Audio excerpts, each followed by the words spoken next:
So I'm trying to figure out my new phone. They're never exactly the same, even if you buy it just about the same model a couple of years later.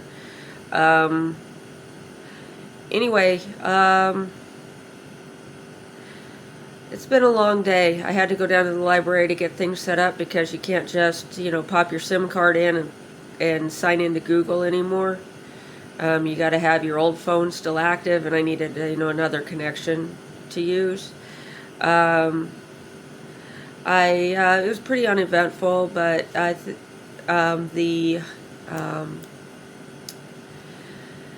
yeah, I was just about out of downtown, but these guys started walking in front of me, and when I was just about to turn onto the Beeline Trail, I started noticing that that my toes were starting to hurt, and he said, "That's what you get next time. Don't walk so close."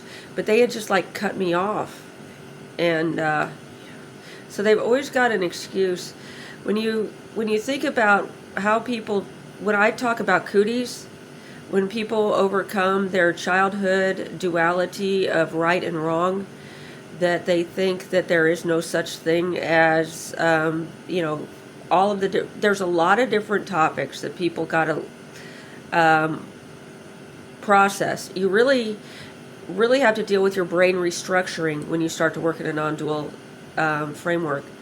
And, I'm not sure if women can really be as non-dual as the men. I'm fairly well indulged to kind of I work on my vocabulary, not to talk in dualistic terms. But, and sometimes I got to work through things if they aren't working to think about them from the non-dual point of view. So I'm still working on that.